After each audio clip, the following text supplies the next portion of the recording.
ओम शांति। पुस्तक पठन श्रीमद् भगवत गीता रहस्य। लेखक ब्रह्मा कुमार सुधांशु शेखर मिश्र। अर्जुन विषाद जोग भाग 2। ईश्वरीय दृष्टिकोण। कली जुगर अंतिम पर्याय परमात्मा जो शरीर रे अवतरण करी गीता ज्ञान शुणाती तार गुणवाचक नाम हेउछि अर्जुन और कर्तव्यवाचक नाम हेउछि प्रजापिता ब्रह्मा। परमात्मा अवतरण समय रे उक्त शरीर रे ब्रह्मांक आत्मा और परमात्मा उभय विद्यमान थांती। परमात्मा सारथी रूपरे ब्रह्मा बा अर्जुनर शरीर रूपक रथरे बसी तार आत्मा को प्रथमे गीता ज्ञान शुणाती। तत्पश्चात अन्य माने ताहा श्रवण करती। ब्रह्मा विष्णु और शंकरंकर रचयिता होइथिबारु परमात्मा को त्रिमूर्ति शिव कुहाଯାଏ। ब्रह्मा शरीर रे से अवतरण करिथिबारु अज्ञानतावशतः चित्रकार ब्रह्मा को त्रिमूर्ति रूपरे चित्रण करे। ब्रह्मा मुख माध्यम रे परमात्मा शिव गीता ज्ञान शुणाउथिबारु तांकु ज्ञानी मानक मध्यरे सर्वप्रथमे मने कराଯାଏ और ज्ञानर प्रतीक स्वरूप तांको हातरे ग्रंथ वेद दर्शाଯାଇଥାଏ। गीता ज्ञानर प्रथम श्रोता और कलिजुग सत्यजुग स्थापना पाई ईश्वरीय माध्यम होइथिबारु से आदिदेव आदि पिता जगत पिता सृष्टि रचयिता पितामह आदि नामरे विभूषित। प्रजापिता ब्रह्मांक मुख निःसृत ईश्वरीय वाणी को जो ब्रह्मचारिणी कन्या निज जीवन रे संपूर्ण पालन करी समग्र जगत रे प्रचार करिवार उत्तरदायित्व बहन करे से परमात्मा द्वारा जगदम्बा सरस्वती नाम नामित हुए। एही दृष्टिରୁ जगदम्बा सरस्वती प्रजापिता ब्रह्मांक मानस पुत्री। परवर्ती सत्ययुगरे प्रजापिता ब्रह्मा प्रथम महाराज कुमार और जगदम्बा सरस्वती प्रथम महाराज कुमारी रूपे जन्म नियंती। परिणत बयसरे सेमानकर स्वयंवर हुए। राज सिंहासन आरोहण कले सेमाने श्रीनारायण और श्रीलक्ष्मी पदरे अभिषिक्त हुअन्ति।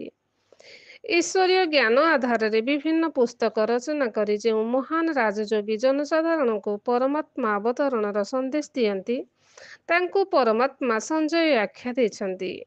जो नर नारी ईश्वरीय ज्ञान और राजयोग आधार रे निज जीवन दिव्य करी गढ़ी तोलंती सेमाने ब्रह्मा मुख वंशावली ब्राह्मण और ब्राह्मणी पदवाच्य।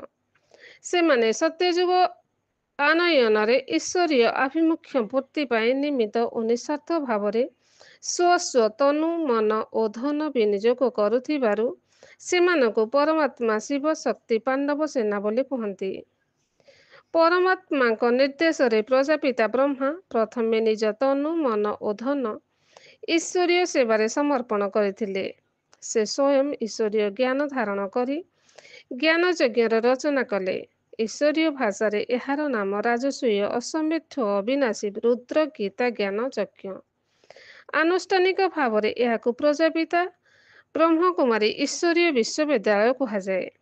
एथिरे काम क्रोध लोभ मोह ईर्षा द्वेष भय आलस्य निद्रा प्रभृति मनोविकार गुड़ी को आहुति देवा पाई परमात्मा कहती।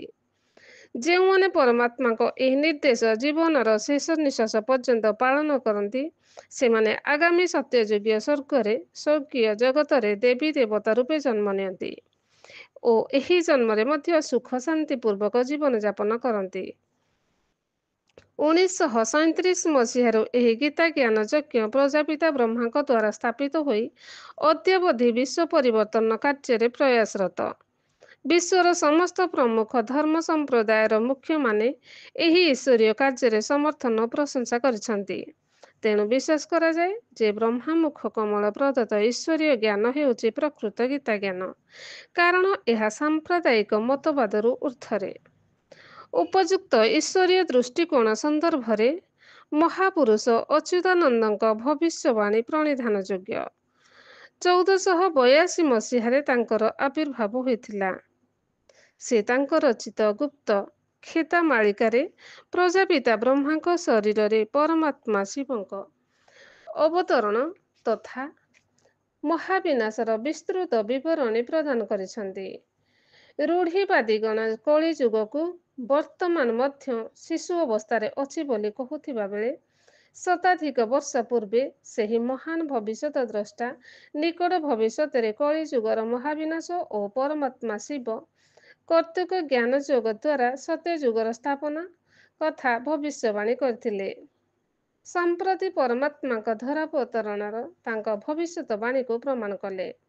ଦୃଷ୍ଟାନ୍ତ ସ୍ୱରୂପ ଶ୍ରୀ ରବିନାରାୟଣ ମଲ୍ଲ ଗ୍ରାମ ଲଙ୍କାପଡ଼ା ଜଗତସିଂହପୁର ଙ୍କ ଦ୍ୱାରା ପ୍ରକାଶିତ ଗୁପ୍ତଖେଦା ମାଳିକା ପୃଷ୍ଠା ସଂଖ୍ୟା 55ରୁ 81 ମଧ୍ୟରେ ବିଶ୍ୱଯୁଦ୍ଧ ଭବିଷ୍ୟ ସୂଚନା ପ୍ରକରଣର ଅଚ୍ୟୁତାନନ୍ଦ ରାମଦାସଙ୍କୁ କହିଥିବା କିଛି ପଂକ୍ତି ଏଠାରେ ଦିଆଯାଇଛି।